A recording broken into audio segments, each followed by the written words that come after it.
a little different. Like they like the sport, but you a little different. You know what I'm saying? When did you start to see yourself separate from your friends and family who would run with you or hang out with you? All they see is like the finished product. I did come from a pretty crazy background as a kid, which led me to running. And that's how I fell into running, because I didn't know what to do with all this information. I feel like I was trying to break through something. In order to get the results you never had before, you got to be willing to do something you never done before. We're in the fitness industry, which means we're result driven. You ain't got no results, you ain't got shit.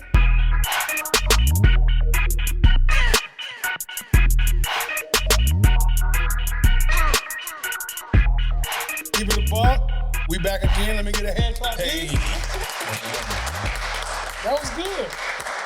That was good. 2 in a row. That's good. I love that. We got a special guest. I'm so happy to have her here. Jacksonville University. Yeah. You got there in 2007. Yes. Yeah. Yeah. So I'm a year older. Went on that superstar, star-studded track team that won, 4 straight indoor, 4 straight outdoor? Probably more. Was it 4 Yeah, straight? it was more, but when we were there, we did continue to like. Come on. Yeah, we're going to get into that too. But track phenomenon, superstar, legacy, staple in the college track arena here in Jacksonville. Now, entrepreneur, content creator, right? Fitness trainer. Busy. Her and her amazing husband, they are taking over the fitness scene, and they back here in Jacksonville, and I'm happy to hear that. Ladies and gentlemen, Jazada Rolle. Let's clap it up. Another round. All right. How are you? I'm doing great. Happy to be here. I don't think I've seen you since I graduated. That's true. I graduated in December 2010. It is January of 2025. That is 14 years and a month. It's good to see you. It's good to see you too. What's been new? What's going on? Everything's been new. Let's start from. We've changed so much since then. Let's start from your origin. You are from Orlando, Florida. I'm from Orlando, Florida. Yes. How was it growing up in Orlando? Oh, growing up in Orlando was good. I'm like the baby. So if you go to a family event, you'll even hear the kids that are younger than me call me baby. Because that was my name. I'm like the only kid that was kind of like in that middle bracket.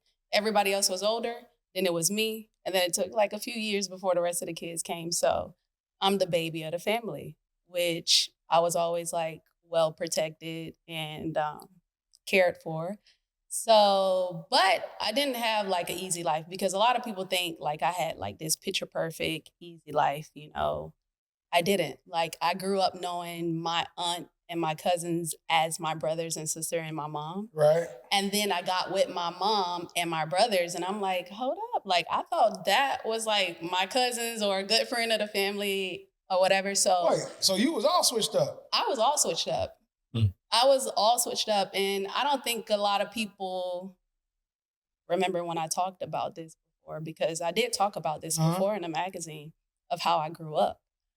All they see is like the finished product, you know, but I did come from a pretty crazy background as a kid trying to understand it, which led me to running. And that's how I fell into running, because I didn't know what to do with all this information. I just learned and unpacked like at 9, you know. Speaking of unpacking, give people some perspective. Where exactly in Orlando are you from? I'm from Pine Hills. With Pine Hills, Silver Star, Chopper City. No. But honestly, well, if we want to bring it back to the very beginning, I'm from Mercer Drive. Huh? Yeah. All Born right. and raised on Mercer Drive. First time doing homework. Shout out to Mercy. Homework, Orlando, Florida. Look up Mercer Drive. Look up Pine Hills. Look up Silver Star. Look that all up. Look at all those And places. give you a little perspective on where she's from. Wow, I did not know that part. Yeah. Didn't know that part. It's good to unwind, but you went from Orlando to Jacksonville. I came to Jacksonville. Edgewater High. Yes. What made you choose Jacksonville University over other schools? It wasn't even about the track team, to be honest. At the time, Jacksonville was my first school to visit. So my pops was sick at the time. And he was like, look, you're going to go visit the schools. The It was a couple schools in Texas. And he's like, I'm not going to be able to go with you. And my mom was like, well, I got to take care of him. So I was like, look, I'm not going to go to those schools first. We got a school up the street. Let's go visit Jack's first. Visiting Jack's. So you know how Jack's have all these stairs and stuff. Right. So my pops was like, look, I'm going to stay here while y'all go visit the school. And my coach was like, no, you can't stay here. And my pops was like, no, brother, it's good. He from Trinidad. He's like, no, brother, it's good. I'm going to stay here. Let her go see it. And when my coach came back around with like the cart to make sure my pops also got to see and experience where I would possibly be. That did it for you. And went over the edge for him. That did it for me. I didn't even have to know about the championships, the track team, anything else. That spoke volumes to me. And I knew if he would do that for him, he'll take care of me. Right. And that made my decision. I didn't visit any other school that I had an offer from. I was like, I'm coming here. That's love. So, You mentioned your family dynamic is what got you into running. mm-hmm. Do you feel like you ended up joining track because you was running from something or running towards something? How much of the family issue is kind of what pushed you to say, hey, I'm actually into this? If I can be completely honest about keep it a buck. I did not even know track and field was a sport. Like I knew sports. My brothers didn't play football, boxing, like they did all this stuff. I remember going to a track and field event, but at that time I was so young, I didn't quite understand it. I just fell into running because it made me feel good. Like I was like, oh, I'm gonna run. And I just kept running one day and I was like, oh, I feel good. Especially when I was like, oh my God, I wanna go home. But I am home. I'm home with my family. The home I was referring to was being with my aunt because that's the home I grew up with since I was 9. So I didn't want my family to think that I didn't love them, that I didn't appreciate them. And I didn't want to always be crying about it. So I just started running one day. And I went for a couple miles and then would come back and I realized it made me feel good. I was kind of like over that little emotional phase. And that's how I started running. And my pops just was like, you know what? Let me see how far you running one day. And when he got in his truck and he took me on the path that I always take for running, he's like, man, you are running far. Like, how are you doing this? Like, you never trained for it. And I was just like, yeah, just do it. I didn't think it was none. He put me into track and field. He's like, no, you need to be in track. You need to be in some type of sports. And that's what led me to it. I didn't feel like I was running from something. I feel like I was trying to break through something. Like I was trying to really get out of that phase of like, why do I feel like this? I was still loved. Right. So that I wasn't running from something. I think I was just trying to break. No, I asked that because I think a lot of us, we're all athletes here. Mm-hmm. There's some sort of story or background into why we join a sport or how we get into it, whether it's a parent, whether it's a sibling, whether it's somebody in the family that happened to be good at it.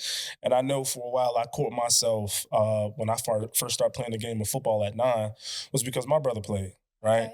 Okay. And I never envisioned that I would make it as far as where I made it because at this point I was just getting acclimated. It was competitive. And also at this point, too, Pee Wee was 9 or 12 years old. So we didn't have a 9U or 10U, the way they break the groups up now. You was kind of playing with the big dogs. But for a long time, I found myself competing against my brother. Like I wanted to be better than him, right? Because he was like the man of the house. He was the star. He did this. And I never factored in that me competing to try to outdo him is what would have put me in that position. Mm-hmm. So it seems like your family is what started you to kind of use track as therapy. Mm-hmm. And then from there, it developed into something that you was able to take over and win championships and push through. Can you talk a little bit about how the transition of just running into actually getting into a competitive sport changed the mindset of now I'm actually doing something I enjoy, but loving to compete at a high level? I would have to say, after breaking through that barrier, it really kind of showed me I can do anything through that track and field space. I was already very disciplined kid. And my coach at the time in high school, his name was Biggs. And he would train a lot of girls that were already in college. So here I am, a young high school girl training with girls that were ahead of me. And sometimes you can get discouraged because they running fast. And he was like, write some goals down. What you want to run, what times you want to hit, and where you see yourself being. This was the first time I was introduced into goal setting. And then we would revisit those goals. And then I succeeded the times that I wanted to run. That instilled, like, not just I had the discipline, but it really instilled in me that I can do anything. If I work hard enough, if I stay focused and I just grind it out, that aspect of track is what I also put into my everyday life, which is what got me here now and what keep me here. I think if I did not have track and field in my life, I wouldn't be as successful as I am now, because sports teach you a level of discipline, and it also show you that you set a goal, you work hard enough, you can get the job done. So that's how all that translated for me to where I'm at now. So growing up, when you did do the running, at some point you found yourself like, well, I'm better than them. Like, I'm better than a lot of people, right? We all go through that moment where it's you and your friends, and then like sport kind of says, hey, hold on, like you a little different. Like, you know what I'm saying? Like you a little different. Like they like this sport, but you a little bit different. You know what I'm saying? And you don't even play, recreationally the same. Like they can't run with you in the morning. You know what I'm saying? Like they run about a half a mile. They be like, hey, look, I'm ready to go home now. You like the path ain't done yet. Whatever. My point is, when did you start to see yourself separate from your friends and your family who would run with you or hang out with you? And then from there, like, did it ever cause any rifts in your family when they started to see, oh, shoot, you getting recruited? You getting talked about, you getting mentioned. We ain't getting mentioned, we ain't getting talked about. Like, to be honest, I like to call myself a late bloomer. It wasn't until my sophomore year in high school that people started to pay attention to me. So, bring it back, my freshman year in high school, I didn't run. I went out to tryouts. I ran a 400 for them, and then I was like, I'm gonna take a break. I did the same thing. I was like, I'm tired. I did the same thing. You ain't run no 400. I ran a 40. You ain't run no 400. You did not run a 400. I ran a 40. I told you, I ran a 40. You ran a 40. It was close, 400, 480. Like, it was close. Keep going. Go ahead. Carry on. I feel what you said. Know what I'm saying? I ran and I said, stop doing it. And I was like, all right, I'm done. But a kid, let's bring it back, because then you can get burnt out too. Yeah. I was running AAU track in middle school, and I was running on the track team in middle school, but then I was also playing basketball and all these other sports. So as I got to high school, you coming out of summer track, and then I went out for tryouts, and I was like, man, I'm tired. Like, I just didn't go. So it wasn't until my sophomore year that my coach, Biggs, was like, okay, I can see you winning the hurdles. I was just put into the hurdles. I made it to state, but I had no technique. So I was the kid that would run fast in between the hurdles and jump over the hurdles. So I still wasn't good enough to be with the elite girls who was running, but I was good enough to make it to state. Right? So I think my family always knew I had like a talent for running, but I'm the only girl. I got 2 brothers. So I don't know where the wrath would come from. We would sprint and race all the time. It wasn't So was it a friend? But any friends? Did any friends go like? No, most of my friends ran track and they were fast too. Whatever their event was, they were good at it. So I never seen any of my friends feel jealous of me. But that's why I'm saying I like to call myself a late bloomer, because it took time. Like my sophomore year, I came out, I was like, okay, she getting a little better. My junior year, I came out, it was like, okay, we might need to start paying attention. And then it was my senior year, like, Boom. dang, Yeah. There it is. what happened? So like you had a this lot of girl love. kind of, Yeah. I had a lot of love. You know, I'm a real people's person. Yeah. And I'm a girl's girl for real. Like, I'm not like, I want to see you do good at whatever. I'm like, that's my friend right there. Yeah, Right. y'all see me, you know, and that's how I am, Right. like genuine. So if you Yeah. ever had an encounter with me, like my girl Danielle, I'm still friends Shout out with to her, Danielle and yeah. stuff like that. But if you ever had an encounter with me, I really care about people. Yeah. So it's like if you have beef with me, I would be surprised, like where it come from, and I'm Mhm. like, okay, well let me know where it comes from. So I never had that experience, and if I did, I don't know nothing about it until this day, to be honest. Yeah. You ever went through that? You know what? I kind of want to pick you off something you said, right? You said you never really had no beefs or anything with people. Mhm. I kind of feel like in track though, it's like a beef the day of the track meet. Like not a beef as in I want to get into it with you, but it's like that competition. Like I'm gonna beat your ass. Like you see what I'm saying? Or like we in the same heat type of beef. Like Yeah. I gotta get out. Like mentally, there's like kind of beef. Now after the race and everything over, you kind of cool. But literally, like when because I ran track too. Like Yeah. there were people who knew like don't talk to me for the race. Like I'm in the zone. It's not personal. You see what I'm saying? Like I'm in the zone. You on my heat. I'm out to beat you. After this, we can dap it up. But Yeah. before that, it's like you That in a ain't every different sport? element, huh? That ain't every sport. No, I mean it's in most sports, but understand football. That's an hour, right? It's 60 minutes. Well, usually, the league, right? It's a Right. long. You're gonna be beefing the whole game. Right, You right, see, right. Track is like 20 seconds, Yeah, 40 right. seconds. It's like a short span of like a little bit of beef, and then we cool now. Gotcha. It's like the relay. You get what I'm saying? And this and that. So I'm asking. You mentioned the hurdles. Did you do the intermediates and the 100 hurdles? Yes, but I was really good at the intermediate because I already had that base. Got you. You know, It's a dog race. it is a dog Intermediates race. is a dog But I enjoyed race. it, and I picked Dog up race. hurdling with both legs easier. Nice. So Also, you get the transition with the leg. yeah. Hold on, people gotta understand that is not easy. Like Jarvis, I know this is a little bit I'm about to say, different. I'm sitting over here like, what This is is y'all no, talking about? I know this Intermediate. is a little different. I'm telling you, intermediate, that is not I easy to watch do. track and field. I don't even know what is intermediate. That's the 400-meter hurdles. That's crazy. That's Sydney See, McLaughlin race. And yes, she hurdled with both legs. 100%, and that's what makes her her unique. Her- Now, speaking of her, that's kind of where I was about to go. She got inducted last year to New Jersey State High School Hall of Fame. And I got inducted this year, so I'm going to nice. ceremony Nice. is in March. But I mentioned that because not a lot of women are able to use both legs. And I know that she was unique in doing that. So the fact that you got that down packed, I Thank you. applaud you for that. That is not easy to do. Thank I you. wasn't able to do that. I did the intermediates, but I'm just not a 400 hurdler. You see what I'm saying? I got down to about a 52, 51 at best. And that was it for me. I just like this race here is It's challenging. done. Yeah, it's But a you know dog what? race.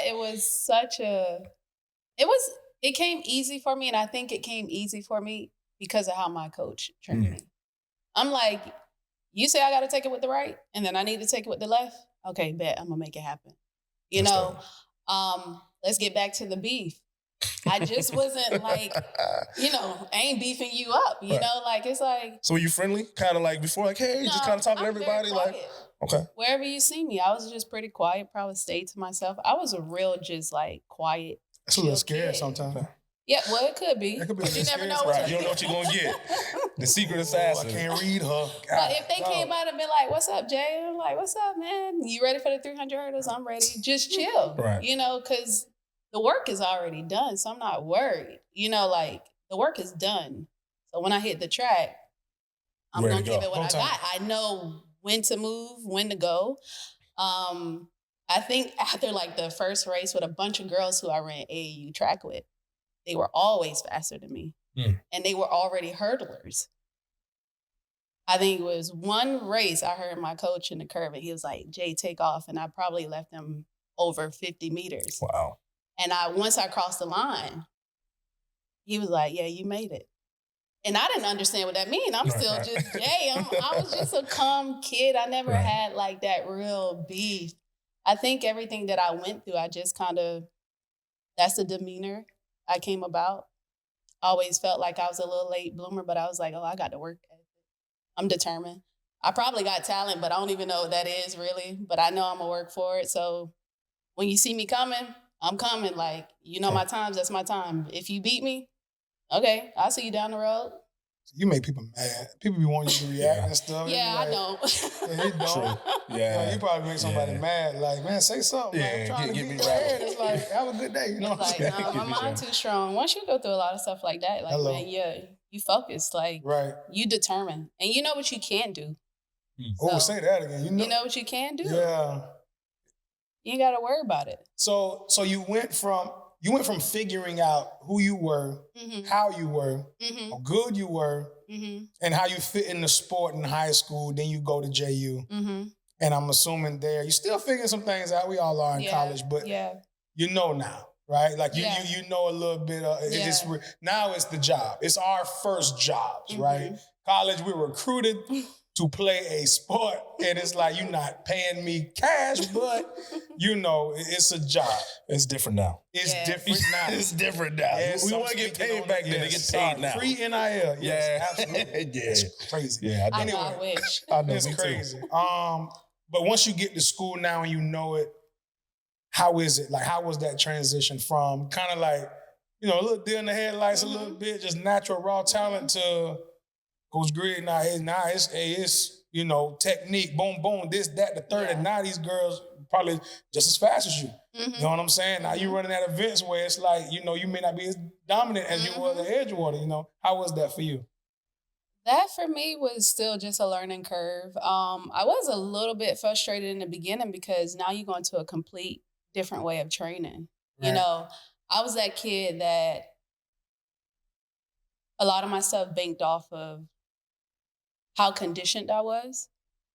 So I was a kid that I wasn't dominant sprint, you know, fast twitch, and I wasn't slow twitch. I was that kid that was in between. So you need to, my high school coach trained me in between. So I was that kid that probably needed to do a couple 800s. And then towards the end of the season, then you start busting me down in the faster races. And that combination is what made me good. So when you get with Greg, when you get to college, it's a whole new thing, right?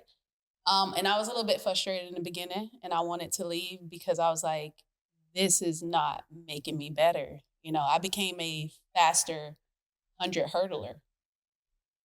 But then my 400 hurdles was starting to suck. And it was really frustrating. So I think my coach actually apologized to me my senior year when we were graduating, because he coaching a bunch of girls and he had a lot on his plate too. Even though we were winning a lot of championships, he still didn't have a big enough budget to, now we were one of his biggest recruiting teams, class of 07. So he just doing what he know and trying to watch everybody, and it was too much for him. And he actually apologized to me my senior year because I felt like there was a lot left in the tank.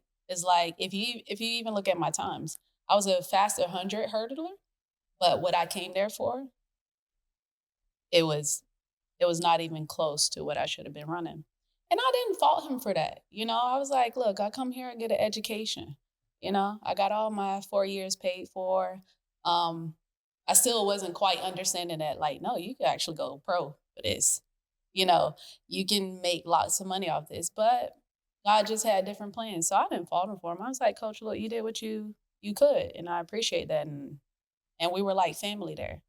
So girls were faster, but we were family. Like, the same way. They probably had beef, like, yeah, I'm going to beat you. And I probably was like, yeah, okay. I'm just do what I got to do. I'm going to get out there and run. And I'm just Jay. I'm just Jay. Right on. Yeah, so it was good. My years at JU were good. And I can't complain about that. Like, I can't bash a man who just did what he could do, what he had. No, I can't really skip over that, though, because coaching is powerful. Coaching is everything. Definitely when you're at that developmental stage and need to understand how the sport need to be conquered. And the sport of football, and I translated the track too. Like, I remember when I ended up my first year at UF, and I felt a little behind because Jersey football is different than Florida football. Okay? Don't toot your horn over there. Don't toot your horn. Please don't toot your horn. I see you getting wild. You was a beast, so I ain't say it. But I'm saying that to say I had to learn how to adjust, right? And the biggest things I like about athletes is the ability to adjust on a run, right? That's part of our life.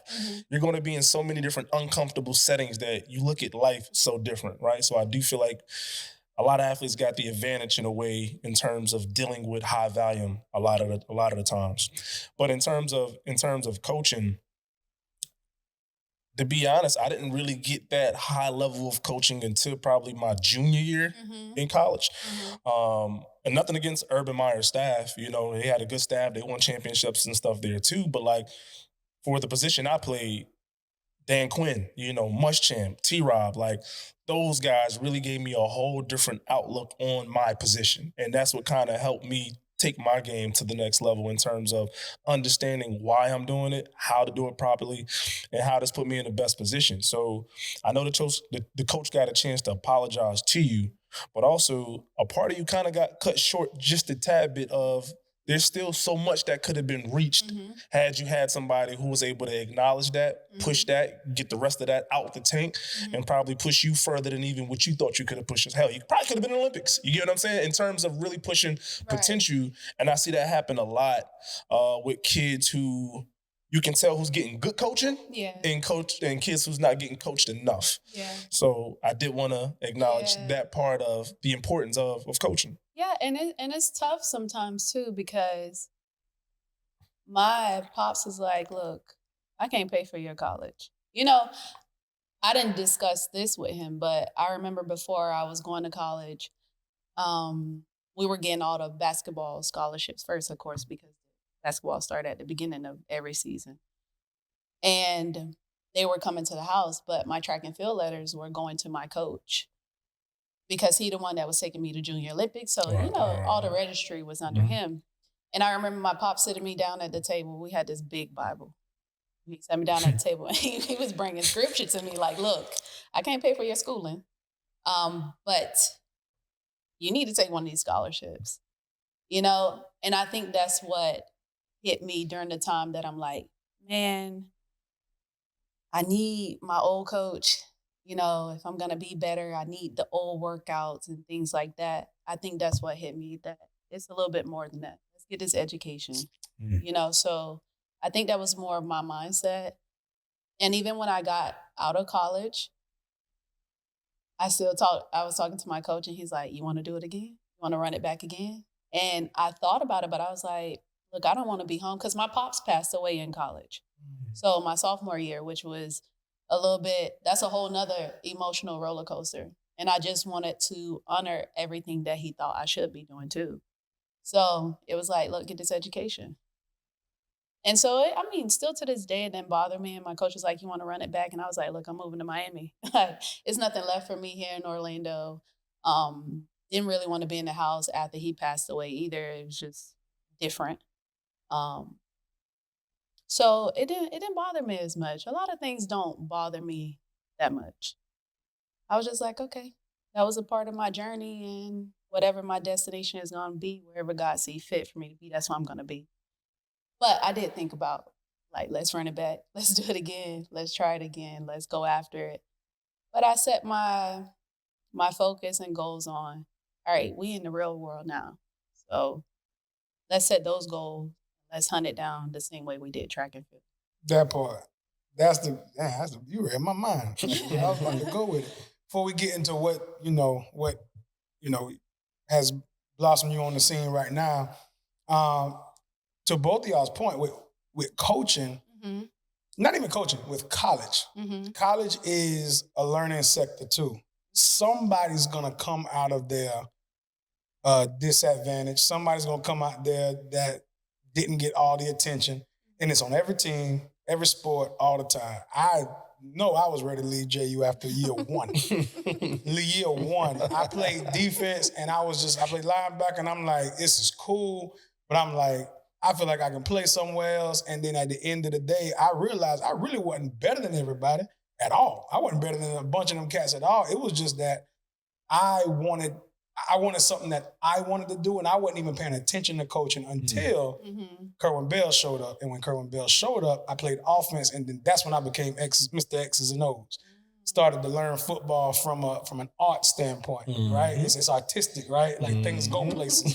People mean something when they one step from from XYZ, right? So you start learning it that way. So my whole point of saying that is, it's the regimen and it's the routine that you learn while you're in high school and then in college on another level, to then when you get into the real world, it's the same way. Everything ain't exactly what you thought it was going to be. Nobody, and I do mean nobody, from that day prepares themselves to be an entrepreneur. Wow.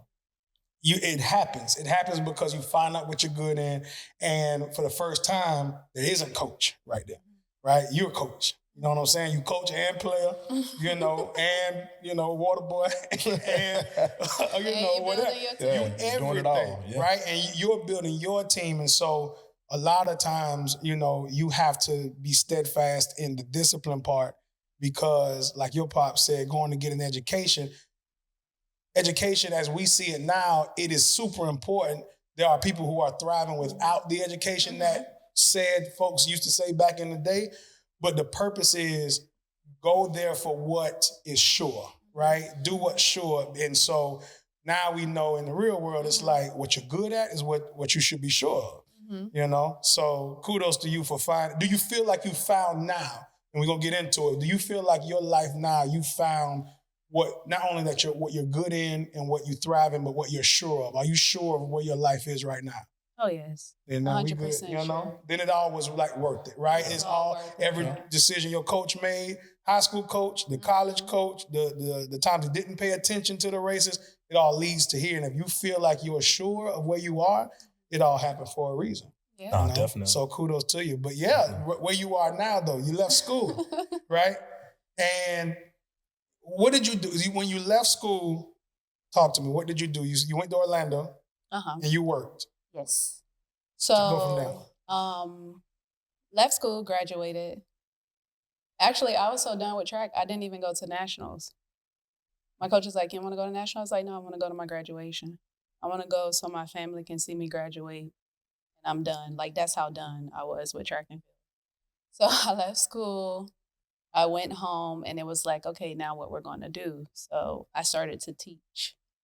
And then a few of my other friends who also graduated college were back home too. So it was like, hey, I need some help with my track team. And I was like, oh, okay. It's like, I need you to teach these girls how to run hurdles. So I was like, all right, let's do it. So that's how I fell into that. I was like, okay, I'll teach them how to run hurdles. Let's go. And I realized I truly enjoyed that part of it. And I realized that these young athletes was learning something from me that I wasn't teaching inside of the school, inside of the classroom. And they were coming to me for more information than what I was teaching in the classroom. And one day when I was at Orange County Parks and Recreation, I used to work nighttime at a senior citizen center. And the teacher, the instructor there, had got sick. And she was running all of the classes. And you know how it is. The senior citizens come over for their class and then there's no class. It's a mess. So they were like, "Jay, do you think you can do this for us?" And I had never taught a class.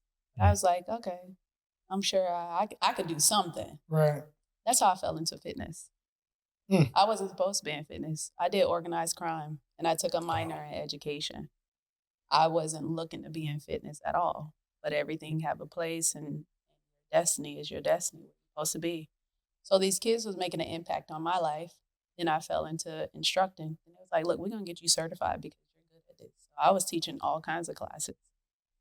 And then at that moment, I was like, all right, what else can I do? So we was helping all of the young athletes get scholarships to colleges, reaching out to coaches.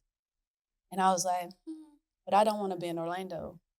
Like, there's nothing left for me here. So I ended up making it to Miami just with a bad relationship. But gotta have you go there, you know? So it was a bad relationship that brought me to Miami that I already knew wasn't like 100% because it was already rocky, but God brought me there. And that's how I fell into fitness. And I was like, okay. So I helped one of the ladies. I was in an all women's gym. And one lady was like, oh, I really want to train with her. And my manager was like, just train with her. And I helped this lady lose 30 pounds in a month. And she's been going to that gym. Wow.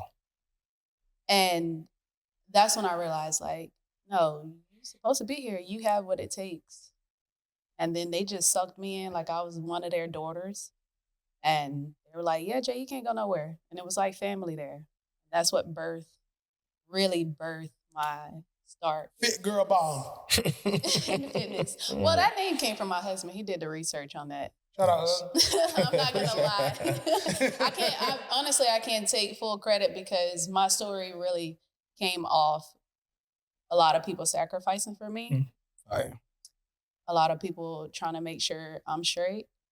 And what you see now is a lot of time my husband do a lot of work in the background. So when we decided, like, look, you're gonna do this influencer thing. When I tell you the boy sat down, I was like, let me start researching on what name we need to have. Nice. And that's where the birth of Fitgirlbomb came from. All right. It's more That's than fire. me. Fire. I like That's fire. I like that. You know, I like I that. just knew what I wanted to do. I knew the message I wanted to get out there.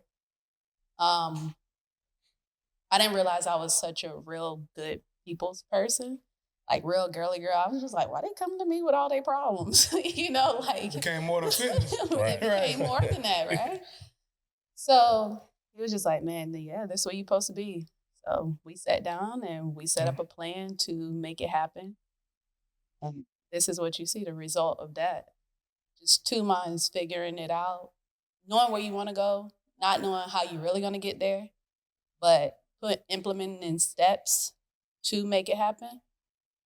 That's the result of Fitgirlbomb. And it's not just about me, though. I'm Jada. I tell everybody, I'm Jada. Like, Fitgirlbomb is way bigger than me. Like, I want women to feel powerful in every aspect, you know, spiritually, mentally, emotionally, financially, you know, just healthy all around, you know, and we don't have to compete against each other. There can be friendly competition. Right. But why we need to knock each other down when we all can make it, you know? Your goal might be in fitness, mine in fitness too. But your end goal might be something completely different than what I'm doing.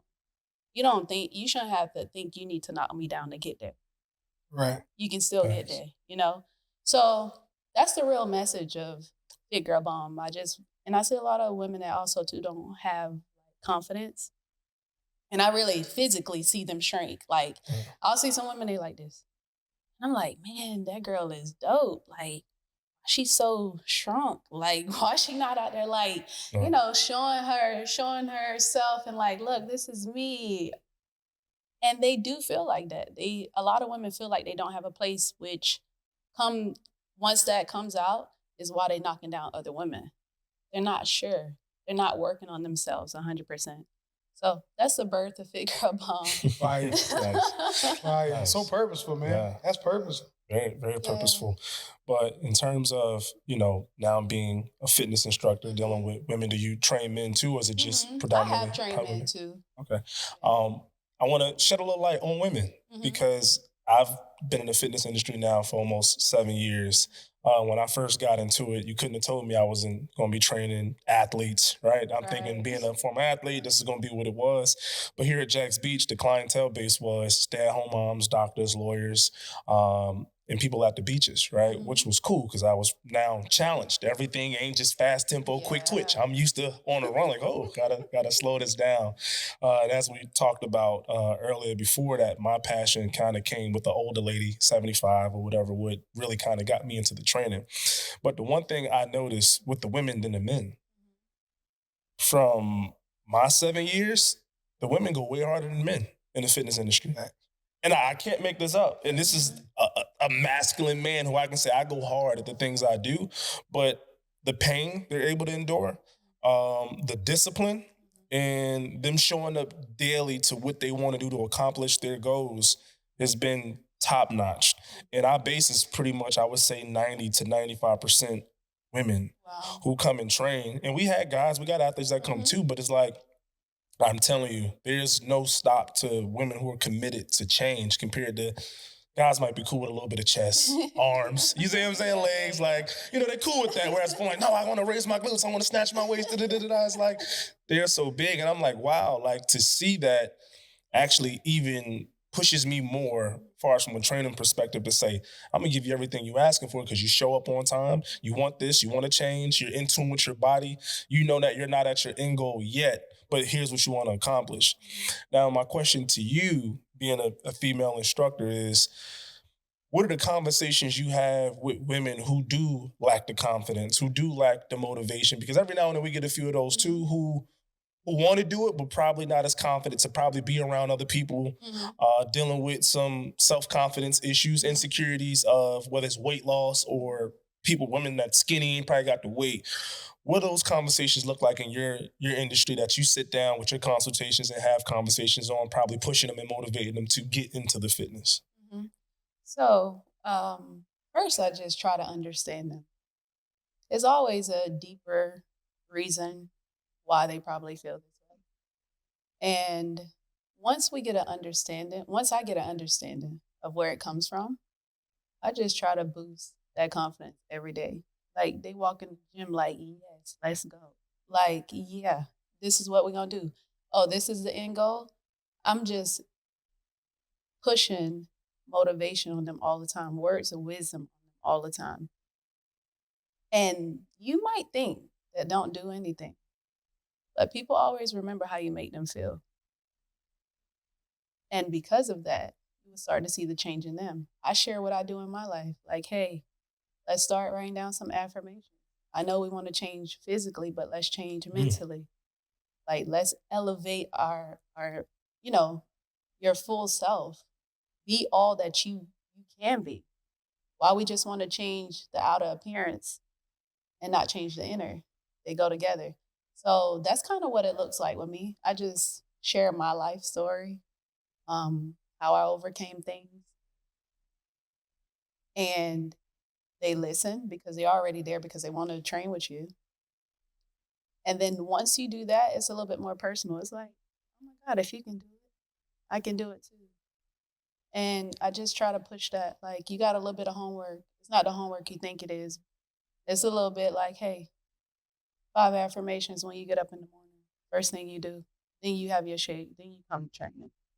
And that's what I push, because a lot of time when people are trying to change their bodies, you got to start with the mental. And once you work on those two, they go hand in hand. You'll see a full transformation in the person. The person is completely different. And that, as a female trainer, that's what I try to tap into, because that's how I also was trained, and it worked for me. So if it worked for me, let me figure out if it worked for you. And if it don't work for you, then we go back to the drawing board and we figure it out together if we can. Nah, I like that. One of the quotes we go by here at Level Up Fitness Jacks is, in order to get the results you never had before, you got to be willing to do something you never done before, right? You can't continue to do the same thing and get the same results. And sometimes I think change affects people. Mm-hmm. Change causes fear with people wanting to take that next step and, get into it. But typically once they dial in and overcome that adversity in the beginning, like anything else, you're consistent with it, the body naturally change. Mm-hmm. Over time. You just got to commit to the that's a strong to the process. Yeah, it is. It is. Right. So I'm saying I like the fact that before you even get into the physical aspect, you tapping into the mind with those affirmations. Oh yeah, you hear I'm first. The same way. I'm the same way. I don't do anything if I'm not mentally prepared for it. I don't. If anybody say like, "Hey Jay, let's do this, man. You'll be great at it." I'm like, "Yeah, I'm good. I'm chilling." And they'll be like, "Man, why you don't want to do it?" I know myself. I want to go all in. Like, I want to go ham, right? I'm not gonna half-ass it. Like, right. I'm not. You 10 toes down. Yeah, I'm not here. I'm not in between. Like my husband, he has a funny saying though. I ain't gonna say it on here, but he has a funny saying. I don't hold back, man. I don't let it go. Let it. Safe place. Safe place. Go ahead. Like he don't say the N-word, but he's like, "You're a real nigga first." You're a baby girl second. Okay. You know, and that's Yeah. how, like, that's how I am. I might be Facts. quiet, but I'm rough. I'm Right. tough. Like, that's how I grew up. I used to play football with the boys. Like, I'm really tough. Cut from that cloth. So mentally, if I'm not there, I'm not jumping into it. Mm. But when I do jump in it mentally, like, I'm bringing everything I got. Everything I got. I like that. So I think you have to set mental, like, goals for them too, where you're trying to change how they think about themselves too, and what other people think about them as well. So it could be fully what they want for themselves, Right. and not outside influence. Once you tap in there, you'll have the person that you need to achieve those goals. I feel like you're so much more than just a fitness instructor to a lot of these women now and men, Mhm. because it's also therapeutic. Yeah. You see what I'm saying? You're the therapist, right? You're counseling them, you're talking to them. You Your everything. accountability partner is not, and I tell people it's deeper than just fitness. The fitness part is easy. You get what I'm saying? Come Oh lift my weights, move some God. stuff around. It's so deeper than that. And I think sometimes as trainers, we don't get the credit we deserve, because you talk about meal plans, Talk right? about it. You talk about holding people accountable. You talking about people wanting to cheat, people going through Talk this, people going about it. weight loss. You don't put on 2-3 pounds and you're telling me you're on a diet, right? It's like, come on. What we doing? Talk about the meal What we plan doing? part. Yeah. And so kind of going into the, and I asked both of y'all this. Yeah. So going into the business aspect of personal training, and be honest, how much of it can you truly care about when someone is paying you? I know you care, right? Obviously you care. Mhm. But is there a cutoff to where if somebody says, hey, I know somebody's probably told y'all this, Mhm. hey, I'm paying you, if I want to eat this burger, I'm gonna eat this burger. Or if I want to skip these sets, I'm gonna skip these sets. Leave me alone. How do you deal with that? How do you handle that? I'm gonna start with you first. Yeah, How do I'll you- how do let you handle take it. I'll let you take that one. Holla at me when you're ready. I'm just Jay. Holla at me when you're ready. Like Right. me and my husband, because we train together. Right. And we were running our fitness stuff together. Let me know when you're ready. No, now they're still at your gym. They're still working out with you. So It's they can't okay. cheat when they're with you. Oh, no. If you're not ready, don't step to the plate. Mhm. Like, we're Okay. all or nothing. Okay. Like, you can take your money to the next gym where they're going to babysit you, Come on. where they're not going Come on. to allow you to meet those goals. Mm. And once we both had that same understanding, that's what we put our toes down on. Don't step to it. Like, we're not going to babysit you in the misery that you're in. You can do that by yourself. Mm. Going to the gym by yourself. Facts. But if you're ready to change your life, Holla at me. Facts. let us know. You got 10 lunges. You got 10 jump lunges right here. She want to do 9 and just keep stopping. Take your money, go somewhere else. Keep going. If you in there on the session, keep Off top. going. I've had ladies Off run top. out the door on me. They run out the door like they're like, no. I got picture that I'm time. not tell doing you. another one, Jay. Somebody And taking off. And I just start counting down 5, 4, 3, And they just take off out the door. and they take off running. Don't have You me had sitting there. another I be done set. bust out laughing. I'm sorry. But you had Well, look here. Trying You to had tell to you. run at the door? Bro, this fitness industry gets serious. Like, seriously. Yeah, I And ain't I'm made glad you fun, asked that boy. question, which is a great question, by the way.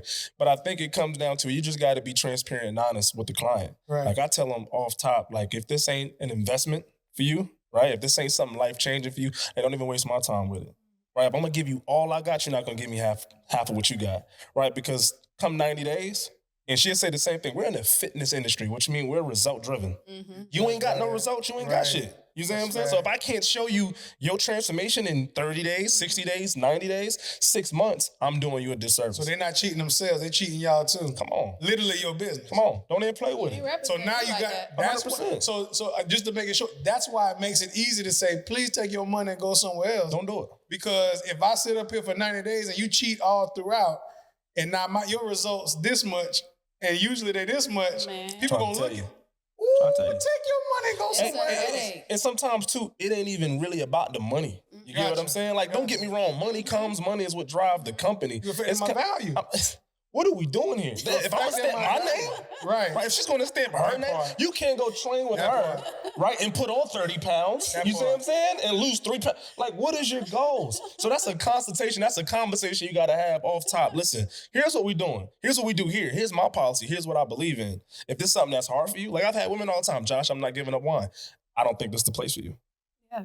You see what I'm saying? Like, you don't have to give up wine, but for 90 days, you got to get that up. Let that be a lesson. You got to get that up. No, I'm so If we're serious. going to do this, you have to give Let it up. that be Here's a the lesson. rules. Like, because you're paying for something does not mean you do what you want to do. No, it don't work that way. Because you're not just affecting you. Especially in a results-driven economy, results-driven culture. Mm-hmm.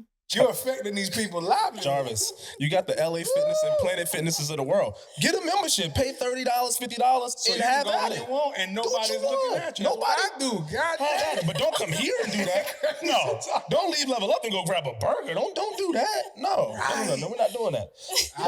But here's the thing, because you gotta tap into the mental. It's kind of like, let me show you what your body can do first. After you done went through our transformation program, whether it's 90 days, 6 months, and you kind of got that natural high, truth be told, you don't even want that stuff no more. You might have it here and there, and like she said earlier, it's learn about having it within balance. So it's not that you can't cheat. It's not you can't have pizza or burger every now and then. You just can't afford to eat that when you deep into your zone and want to transform the body to reach your high potential. Now, once you get the body regulated, I'll be lying if I don't pig out every now and then. I'm gonna fool you my damn self, right? But there's a time where you got to sacrifice what that is, and any good instructor or trainer will tell you, hey, when we in grind time, we in grind time. Yeah. Drivers, you play ball. When we in camp, your ass ain't that club plush. You see what I'm saying? You can't go. You got to be up 6 a.m. You're not drinking. You're not doing. It's the same thing that go for people every day, individuals, right? You got to cut certain stuff out and make that sacrifice. That's why. That's why you had another transition when you went to Miami. Bad relationship. Mm-hmm. Relationship ended. Get out of here. And then now, you know, we got my guy. What's up, husband? You got the husband. What has he meant? You said he's in the background of a lot of your situations, but as we know what good relationships can do, you know, you propel each other, you pick each other up. How has that transformation and transition been for you since you all have met? And when did you all meet? I don't remember the date, but we met. Okay, so remember, I'm all work. I'm all like working. I'm home watching movies. Nope, we meet working. Oh. I love to dance.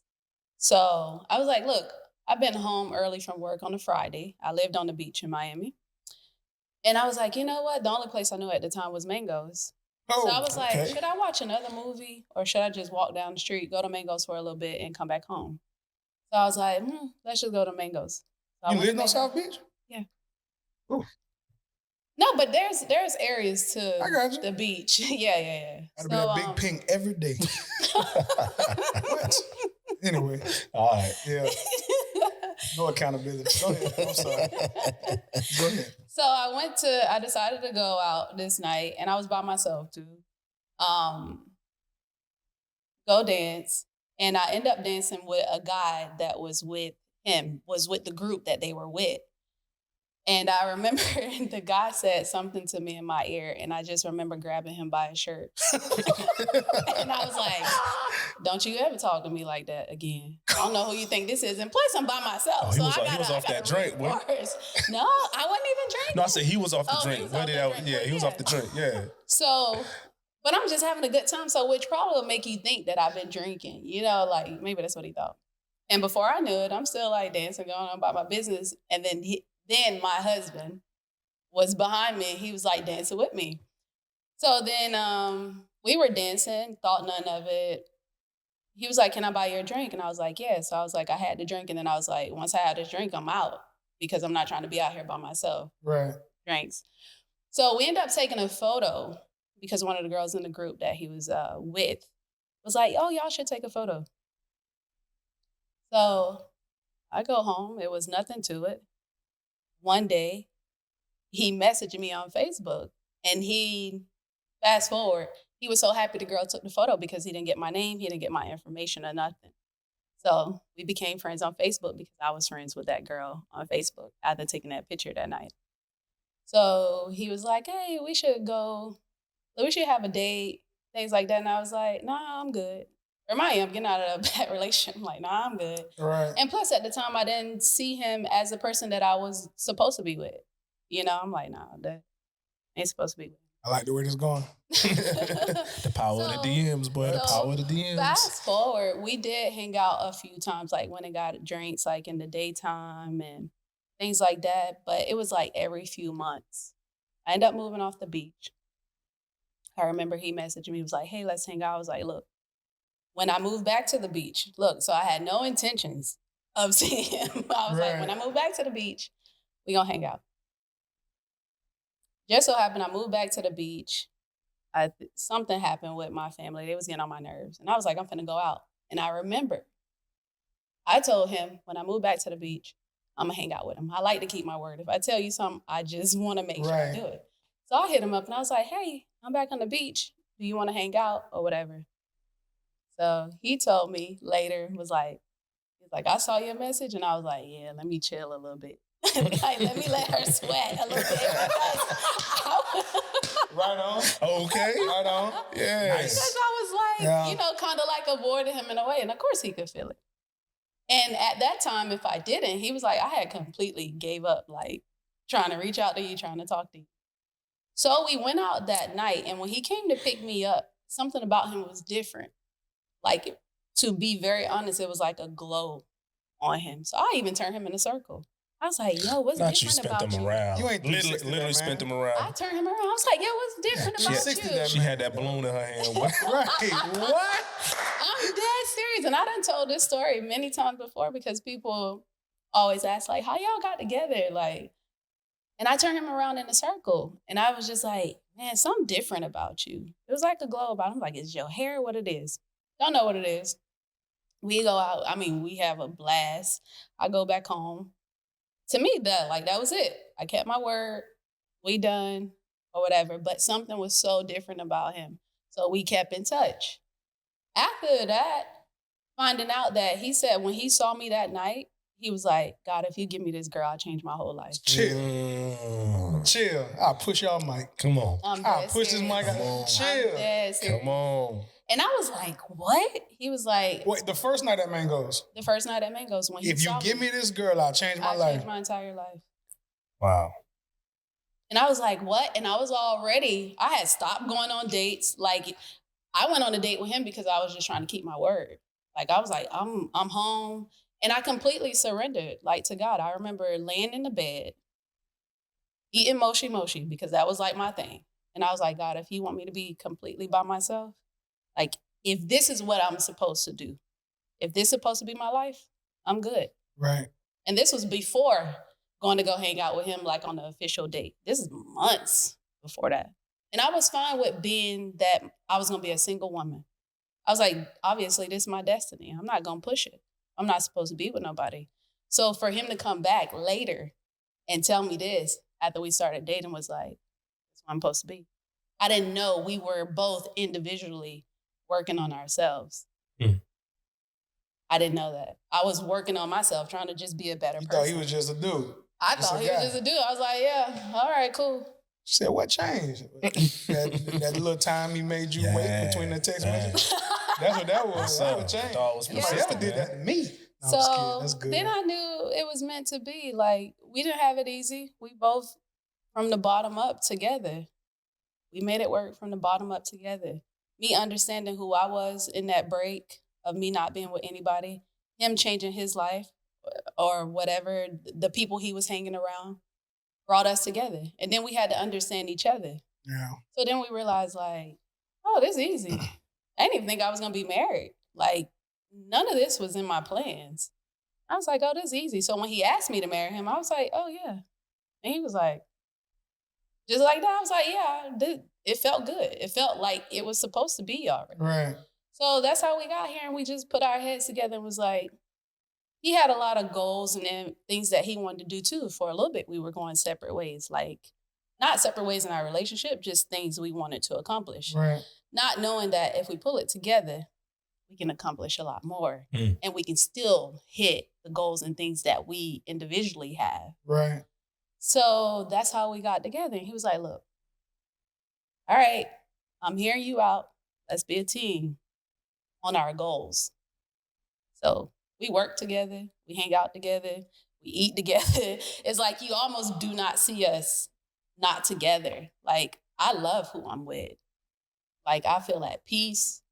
He can sometimes like, go hang out with the boys. Like, nah, I'm good. Because when I'm there and then it's like, dang, where my best friend at? You know?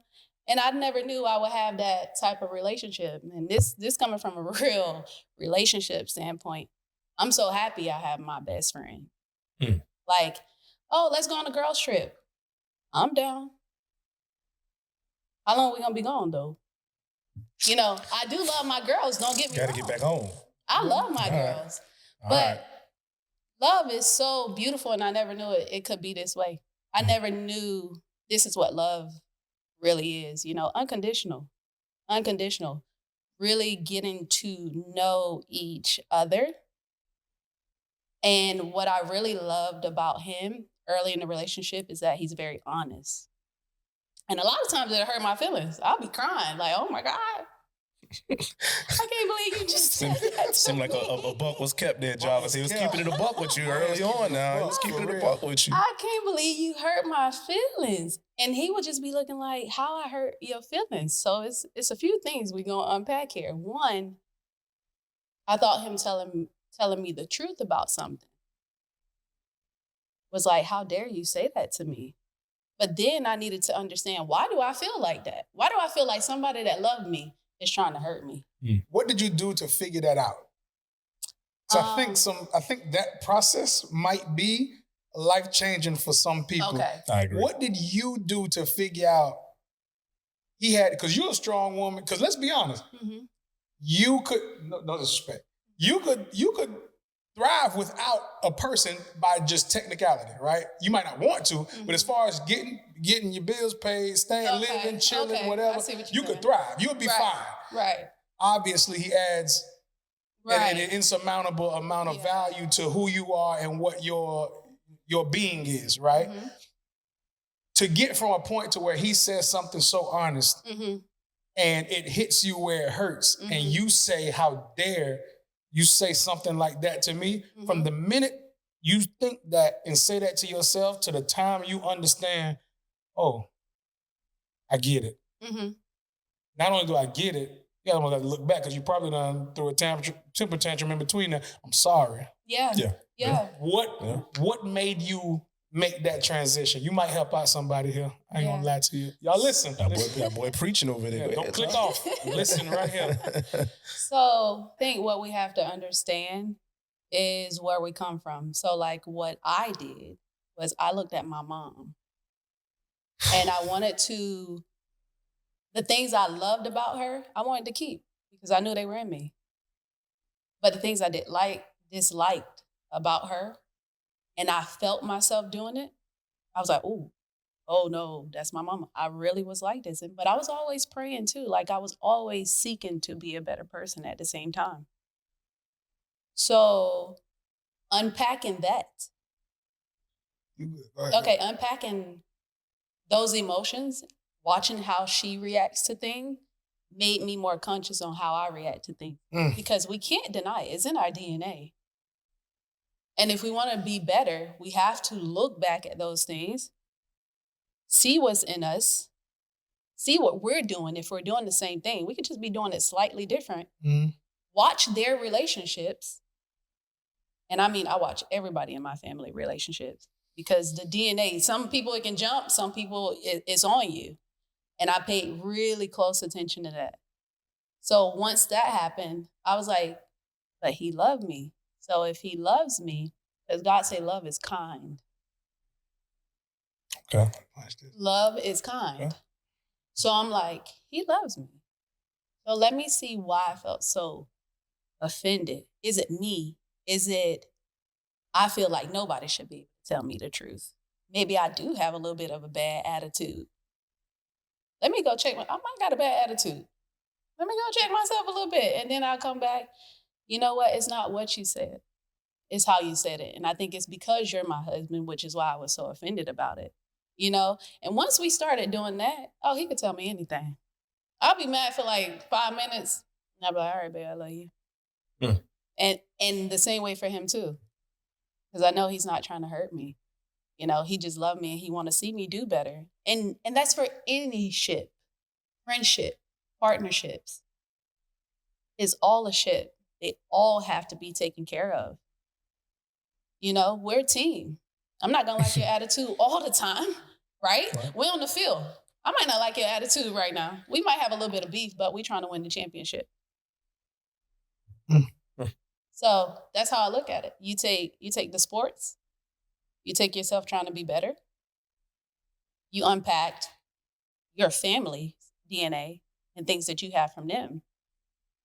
And because of that, then you just kind of put it into one. We're always learning. It's all around us. I'll make it even better.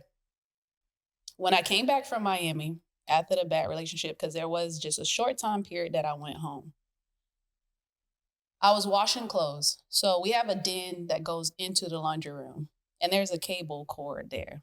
And remind you, I'm always praying. I'm like, God, show me.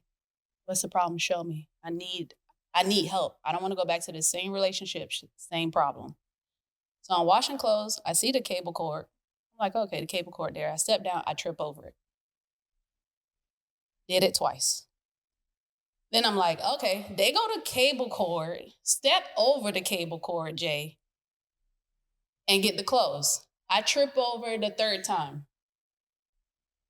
As loud as if somebody was screaming from the other side of the house said, how many times you gonna trip over that cord before you learn your lesson? And I look back because we had like this little window where the kitchen was. And I was like, what you said, Mom? And then I looked, ain't nobody respond. I went outside, everybody was on the porch. Then I was like, okay, God, I heard you loud and clear. How many times you gonna trip over this cable cord? How many times you gonna do it until you learn your lesson? I keep showing you, I keep saying, don't do it. It's there in front of you, but you still doing it. Why?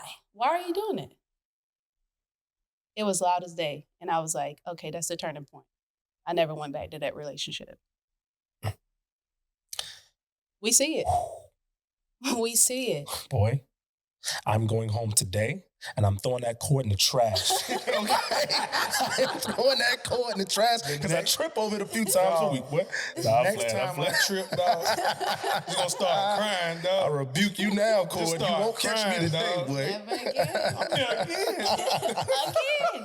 We do Come on, big fella. You done tripped 2 times, big fella. Deep. We do the same thing. That's dope. And we're trying to figure out. That's dope. Oh, okay. Right. Man, listen. This could. Woo. Oh, that's dope. Really quick before we check off. You're an author. Yes. Yes. Your book is it the first book you wrote? Yes. First. And Very how long ago did you write it?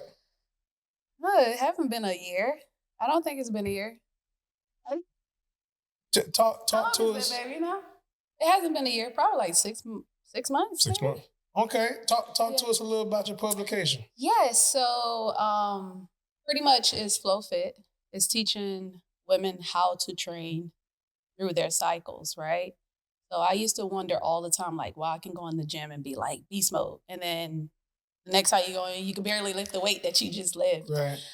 And we have to understand our hormones take us through cycles. And so this book is based on that. Tailor your training to your cycle and know each phase that you're going through so you can tailor those specific workouts to that. And that way you're not stressing every time that one day you can go and lift the world up and then the next day you feel so weak and now you stress. It's a whole mental thing.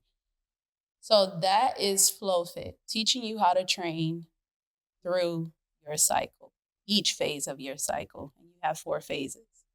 And the workouts, it has workouts in its 4-week workout plan. The type of workouts you should be doing as well. And the ones that you can do. Maybe you don't want to lift that heavy, but it guides you through the 4 weeks of your menstrual cycle and after. That's different. Yeah. That's very different. I wish they would have knew this when we were student athletes, because I think it would have made a lot of us better athletes. A lot of things would have made us better athletes. Okay. Back in the day. But no, that's awesome. I'm definitely going is it trying to think if it's a good gift, if I should get it for, trying to think of somebody who won't be offended that hey, work on this menstrual cycle, to work out on. Like I know it's something, you know what I mean? No, it wouldn't be a gift like that. It'd just be a workout gift. I got you. They can also write their stuff down, and then they can get a better understanding of how their body works as well. That's perfect. So We're going to support.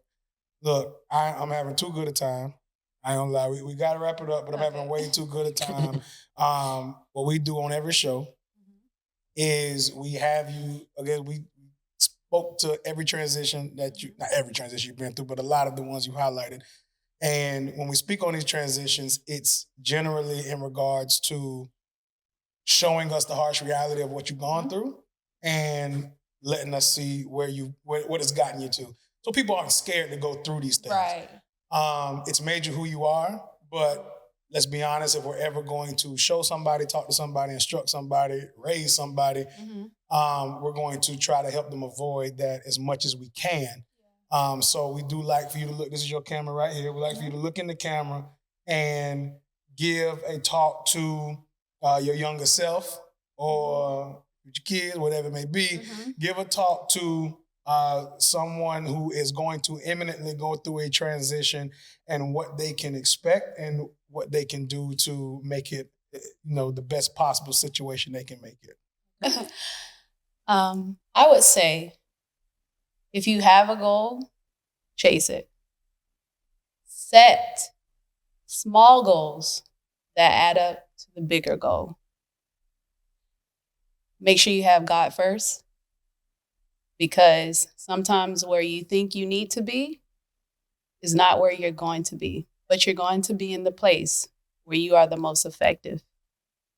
Strive for being effective, not famous. Strive for being effective.